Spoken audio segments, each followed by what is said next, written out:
Assalamualaikum warahmatullahi wabarakatuh. Kami dari kelompok 3 akan menjelaskan tentang layanan dasar, bimbingan, dan konseling. Saya Dia Rezania Amin, NIM saya 191300061. Di sini saya akan menjelaskan tentang pengertian dan tujuan layanan dasar, bimbingan, dan konseling. Sebelum saya menjelaskan pengertian layanan dasar, bimbingan, konseling, di sini saya akan menjelaskan apa itu layanan. Apa itu layanan konseling? Layanan merupakan suatu program berupa aktivitas yang berlangsung melalui interaksi dengan orang lain untuk memberikan kepuasan kepada pihak yang bersangkutan. Sedangkan layanan konseling merupakan kegiatan terencana dari program bimbingan dan konseling di sekolah.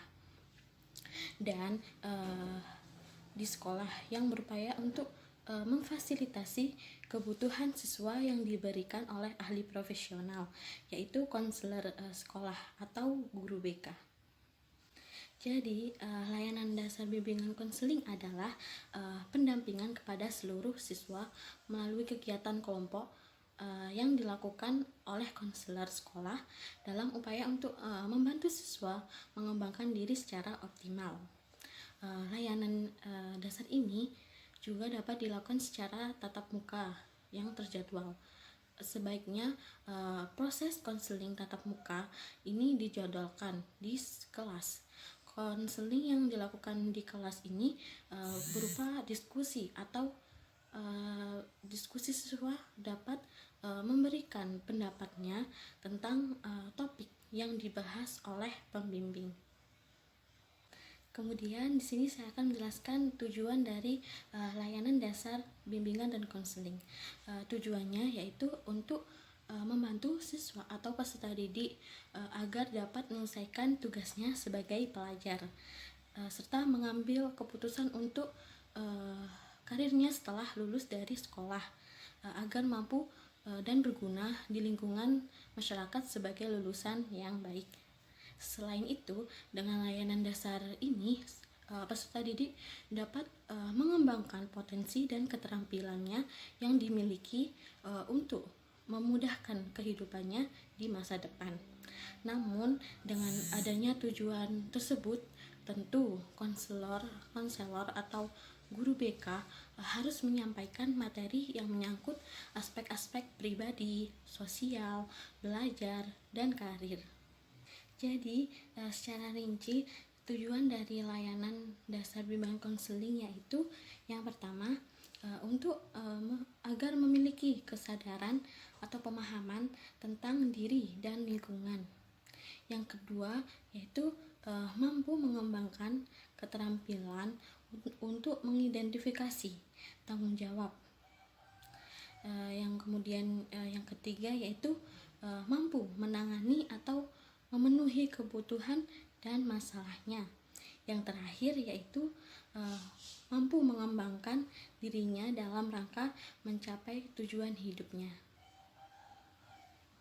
Assalamualaikum warahmatullahi wabarakatuh. Nama saya Nurdiana Fitri. Kali ini saya akan menjelaskan mengenai materi layanan dasar bimbingan konseling.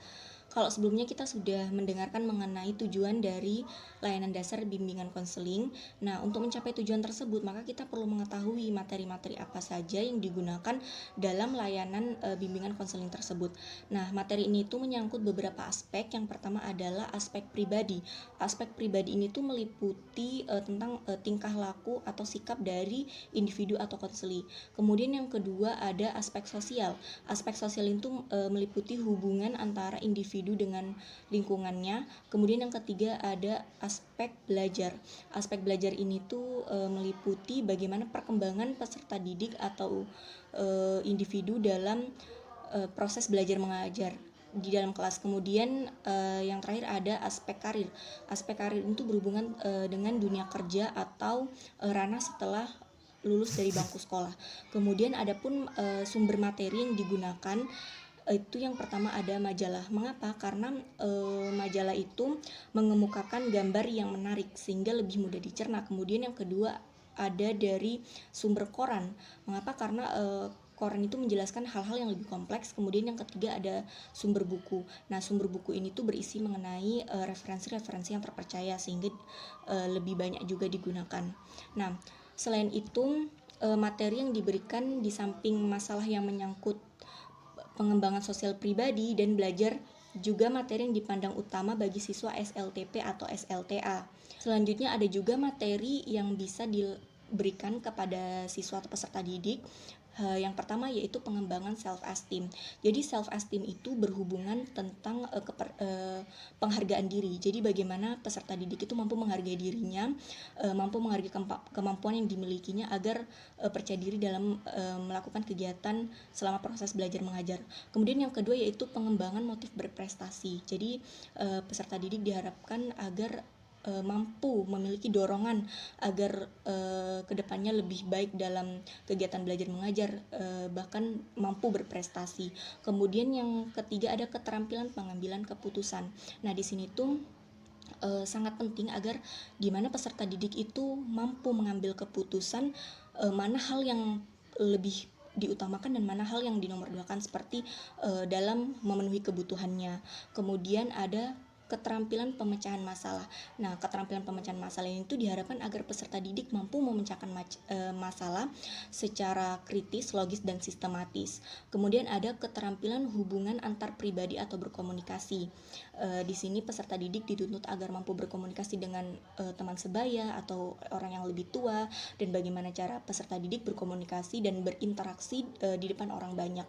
Kemudian ada selanjutnya yaitu memahami keragaman lintas budaya, di mana kita tahu Indonesia kan memiliki kebudayaan yang beragam, maka diharapkan peserta didik mampu berinteraksi, memiliki interaksi yang baik dengan teman-teman lintas budaya, kemudian juga mampu mengembangkan sikap-sikap toleransi, dan yang terakhir ada perilaku yang bertanggung jawab. Nah, ini juga sebagai dasar bagaimana peserta didik mampu menjalankan kegiatan belajar mengajar dengan baik, karena peserta didik itu kan memiliki tanggung jawab seperti ketika ada tugas yang diberikan oleh guru, maka peserta didik memiliki tanggung jawab penuh untuk mengerjakan tugas tersebut, karena itu sudah hakikatnya seorang peserta didik itu harus menjalankan tanggung jawabnya sebagai seorang siswa.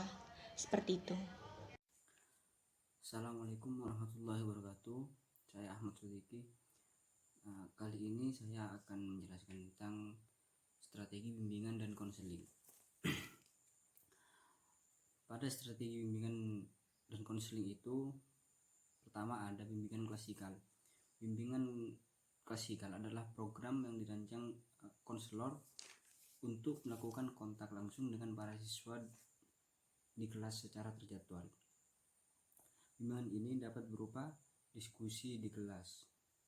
Hal ini berarti bahwa dalam peluncuran program yang dirancang menuntut konselor untuk melakukan kontak langsung dengan para siswa di kelas. Kegiatan layanan dilaksanakan melalui pemberian layanan orientasi dan informasi tentang berbagai hal yang dipandang bermanfaat bagi siswa. Kedua adalah bimbingan kelompok.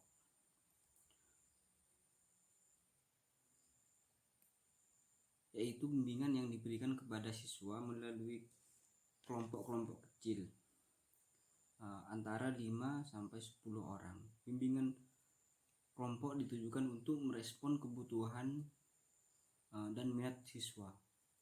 Yang didiskusikan dalam bimbingan kelompok adalah masalah-masalah yang bersifat umum, seperti cara-cara belajar,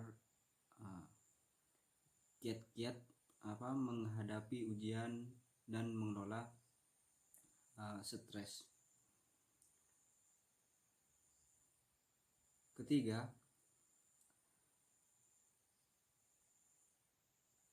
adalah berkolaborasi dengan guru mata pelajaran atau wali kelas. Program bimbingan akan berjalan baik apabila didukung oleh semua pihak, yang dalam hal ini khususnya guru mata pelajaran atau wali kelas. Konselor berkolaborasi dengan guru dan wali kelas dalam rangka apa? Yaitu dalam rangka memperoleh informasi tentang siswa itu sendiri, seperti prestasi belajar, kehadiran, dan pribadinya.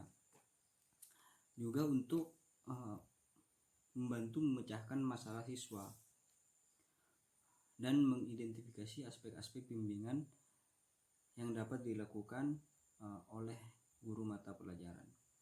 Terakhir adalah berkolaborasi dengan orang tua. Nah, dalam upaya meningkatkan kualitas peluncuran program bimbingan, konselor perlu melakukan kerjasama dengan orang tua siswa. Kerjasama ini penting agar proses bimbingan terhadap siswa tidak hanya berlangsung di sekolah, tetapi juga oleh orang tua di rumah. Nah, melalui kerjasama ini memungkinkan terjadinya saling memberikan informasi, pengertian, dan tukar pikiran antar konselor dengan orang tua dalam upaya mengembangkan potensi siswa atau juga bisa memecahkan masalah yang mungkin dihadapi oleh siswa. Terima kasih, baik itu saja yang dapat saya sampaikan. Baiklah, perkenalkan nama saya David Hudandardiri. Saya di sini akan menjelaskan tentang layanan dasar bimbingan konseling.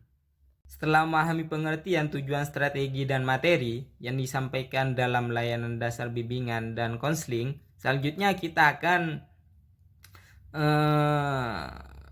membahas mengenai jenis-jenis layanan dan kegiatan bimbingan konseling. Terus yang pertama, langsung saja biar cepat. Yang pertama itu layanan orientasi. Layanan orientasi ini adalah layanan bimbingan yang dilakukan untuk memperkenalkan memperkenalkan siswa baru dan atau seorang terhadap lingkungan yang baru dimasukinya. Seperti itu. Yang kedua, layanan informasi. Layanan informasi ini bermaksud memberikan pemahaman kepada individu-individu atau kepada siswa-siswa yang berkepentingan tentang berbagai hal yang diperlukan untuk menjalani suatu tugas atau kegiatan untuk menentukan arah suatu tujuan atau rencana yang dikehendakinya. Terus yang ketiga, layanan penempatan dan penyaluran. Individu sering mengalami kesulitan dalam menentukan pilihan sehingga tidak sedikit individu yang bakat, kemampuan, minat, dan hobinya tidak tersalurkan dengan baik. Individu seperti itu tidak tercapai perkembangannya secara optimal. Mereka memerlukan bantuan atau guru BK untuk bisa mencapai hal tersebut. Terus yang keempat, layanan bimbingan belajar. Layanan bimbingan belajar merupakan suatu hal yang bentuk layanan bimbingan yang penting diselenggarakan di sekolah.